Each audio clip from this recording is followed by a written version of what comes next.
ये वीडियो उन पेरेंट्स के लिए है जो अपने बच्चों की तालीम व तरबियत और सेहत और तंदुरुस्ती को लेकर कंसर्न। बिस्मिल्लाहिर्रहमानिर्रहीम, अस्सलाम वालेकुम। दोस्तों, किसी भी चीज़ का अच्छा या बुरा होना उसके इस्तेमाल पर मुनहसर है। आज के दौर में हमारे माशरे का सबसे बड़ा फियर बच्चों पर सोशल मीडिया के मुज़िर असरात हुए।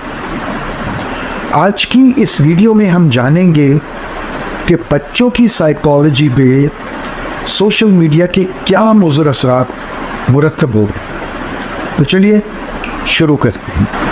Number 1, mental health issues.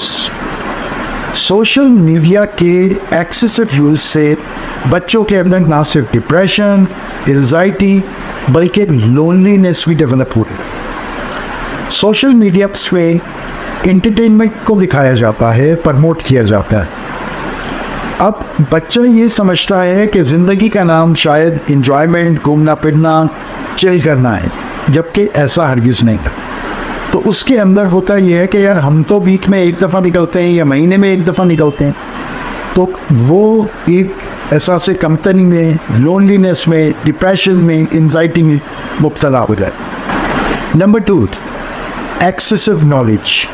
बच्चों को सही इंफॉर्मेशन, नॉलेज फराहम करना ये बड़ों का, पेरेंट्स का काम। सोशल मीडियम्स पे बहुत सारी गैर इखलाकी अनवांटेड इंफॉर्मेशन मौजूद है जो कि हमारे बच्चों को डिज़ास्टर्स की तरफ लेके जा सकते। Number 3, listening skills.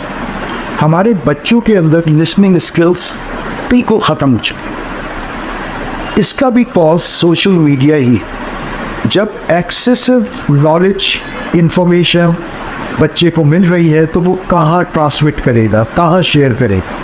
तो यही वजह है जब उसका बड़ा, उसका पेरेंट हो, चाहे उसका उस्ताद हो या उसका कोई सिबलिंग हो, उसे कोई चीज़ समझा रहा होता है तो वो बजाय सुनने के वो खुद से डिफाइन करना शुरू कर देता है अपनी समझ बूझ के हिसाब से। Number 4, sleep deprivation.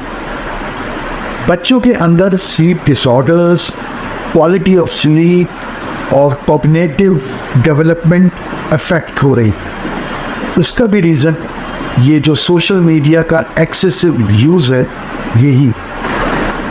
एडिक्शन, बच्चों के अंदर एडिक्शन, मतलब सोशल मीडिया ने बच्चों को हमारे हुक कर लिया है। बच्चों को छोड़े, आप बड़ों से मैं मुखातिब होकर कहता हूँ, आप ईमानदारी से बताएं, जब आप कोई शॉर्ट देख रहे होते हैं, कोई रील देख रहे होते हैं या कोई वीडियो देख रहे होते हैं, तो हम क्या एक ही पे करते हैं? हम उसकी स्क्रॉलिंग स्टार्ट कर देते हैं। तो डेफिनेटली ये एडिक्शन हमारे अंदर डेवलप हो चुकी हैं। सोशल इश्यूज़, हमारे वक्तों में हमारे पेरेंट्स हमें हर घर में लेके जाते थे कि बेटा इनसे मिलो, इनसे मिलो।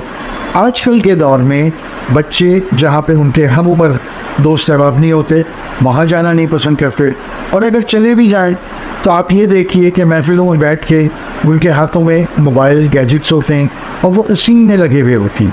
बच्चों को बात करने का, बच्चों को और किस तरीके से दूसरे से डील करना है, इसकी तमीज़ ही ख़त्म होती चली जा रही है। इसके बाद एक इशू आ जाता है cyber bullying, cyber war, cyber security. बच्चे अपनी तस्वीर पोस्ट की, उस पर कम लाइक्स आए या कोई किसी ने कोई नेगेटिव कमेंट दे दिया तो बच्चा डिप्रेशन मोड में चला गया, अपनी इंसल्ट फील कर रहा है। तो इस तरीके से साइबर बुलिंग हो रही है बच्चों की। साइबर वॉर का कॉन्सेप्ट कंपैरेटिवली बच्चों के अंदर कम है, लेकिन फिर अब ये भी डेवलप हो रहा है कि भाई उसने हमारी पिक्चर को लाइक नहीं किया तो हम भी नहीं करेंगे। इसी तरीके से साइबर सिक्योरिटी इश्यूज़ हमारे माशरे का एक बहुत बड़ा अलमिया बन गया है, बहुत बड़ा इश्यू बन चुका है। हम छोटी छोटी इंफॉर्मेशन अपनी सोशल मीडिया पे पोस्ट कर रहे होते हैं सोचे समझे बगैर कि समझने वाला, जानने वाला वो हमें हैक कर सकता है, हमें पढ़ सकता है और हमारे लिए मुसीबत और परेशानी क्रिएट कर सकता है। वैल्यूएबल फैमिली टाइम, एक घर में 3 लोग 4 लोग 6 लोग रह रहे हैं, आप देखें एक ही कमरे में बैठे हुए होंगे, सब अपने अपने गैजेट्स के अंदर लगे हुए होंगे, किसी ने बॉड लगाया हुआ होगा, किसी ने ईयरफोन्स लगाए हुए होंगे, अपनी दुनिया अपनी लाइफ में मगन, एक घर में बैठे हुए एक दूसरे से बात ही नहीं हो रही। हमारे वक्तों में एक साथ बैठा जाता था, कहानियाँ शेयर की जाती थी, नाम चीज़ जगह खेला जाता था, एक इंटरेक्शन होता था, एक वैल्यूएबल मेमोरेबल टाइम बनाया जाता था। ये सब चीज़ें आज के दौर में सोशल मीडिया ने ख़त्म कर। डिजीज़, बच्चों के अंदर ओबेसिटी, डायबिटीज़, इवन हार्ट की जो डिजीज़ हैं वो बहुत ज़्यादा बढ़ रहे हैं, और उसका भी कॉज तो कोई फिज़िकल एक्टिविटी ही नहीं रही। हमारे वक्तों में हम फुटबॉल खेलते थे, बैडमिंटन खेलते थे, क्रिकेट खेलते थे, पकड़म पकड़ाई खेलते थे, पैर दूज खेलते थे, फिज़िकल एक्टिविटी होती। आज के दौर में सुबह से लेकर शाम तक और शाम से रात तक सिवाय सोशल मीडिया के डिफरेंट प्लेटफॉर्म्स को यूज़ करने के और हमारे बच्चों के पास काम ही क्या है। अच्छा, सबसे ख़तरनाक जो इशू है वो एक्सेस टू एडल्ट मटीरियल। बच्चों में नासमझी की वजह से ये सेंस ही नहीं होता कि ये चीज़ ठीक है या गलत है, लेकिन उनके अंदर क्यूरियोसिटी डेवलप की जा रही है। आप कार्टून्स उठाइए, आप सीरीज़ उठाइए, आप मूवीज़ उठाइए, आप इवेल्यूएट कीजिए, आप खुद अंदाज़ा लगाएंगे कि उसके अंदर कुछ ऐसी गैर इखलाकी चीज़ ज़रूर होगी जो कि बच्चों की नॉलेज में जाना गैर मुनासिब है। इतनी स्लो पॉइजनिंग हो रही है कि हमें पता ही नहीं चल रहा कि हमें एक नंगे माशरे की तरफ धकेला जा रहा है। हमारी आने वाली जो नस्ल है उसको बिल्कुल डिस्ट्रॉय किया जा रहा है, उसके जो एथिक्स हैं, जो उसके नॉर्म्स और वैल्यूज़ हैं, उनको बिल्कुल ख़त्म किया जा रहा है। अच्छा, अब हम बात करेंगे इसके क्योर पर। जैसे मैंने अर्ज़ किया कि ये एक एडिक्शन है, जैसे एक ड्रग की एडिक्शन होती है।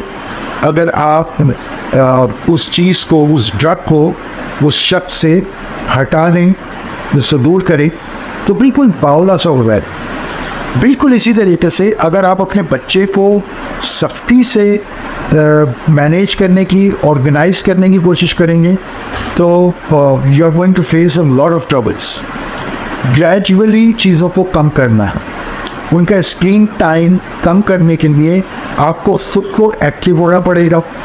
उनके लिए फ़िज़िकल एक्टिविटीज़ आप खुद निकालें, घर में बच्चों को टाइम दीजिए, उनके साथ ऐसा फ़िज़िकल एक्टिविटीज़ में मुलव्वस रहिए कि उनको उनकी फ़िज़िकल ग्रोथ भी हो। उसके बाद रात में बजाय सोशल मीडियम्स को यूज़ करने के उनके साथ बैठें, स्टोरीज़ और इस तरह की चीज़ें बच्चों के साथ शेयर करें ताकि वो आपके साथ इंगेज हो। बच्चा हमेशा याद रखिएगा, वो नहीं करता जो आप कह रहे होते हैं, बच्चा हमेशा वो करता है जो आप कर रहे होती हैं। हमारी औलाद है तो हमारी ज़िम्मेदारी है कि हम उनको अच्छे तरीके से, प्रॉपर तरीके से ट्रेन करें। इसमें आपको बच्चों को खुद से टाइम देने की ज़रूरत है और सोशल मीडिया के जो प्लेटफॉर्म्स हैं उन पर ना सिर्फ अपने लिए और टाइम बाउंड कीजिए अपने आप को, बल्कि बच्चों को भी इनडायरेक्टली तरीके से अपने साथ इन्वॉल्व कीजिए ताकि उस तरफ उनका दिमाग ही बढ़े। आप लोग अपने बच्चों को किस तरीके से मैनेज करते हैं या आप क्या समझते हैं किस तरीके से बच्चों को इस एडिक्शन से दूर किया जा सकता है, ये कमेंट बॉक्स में अपनी राय देके ज़रूर बताइएगा ताकि दूसरे पेरेंट्स भी, दूसरे लोग भी मुस्तफ़ीद हो सकें। अपना बहुत ख्याल रखिएगा। मिलते हैं नई वीडियो में। अल्लाह हाफ़िज़।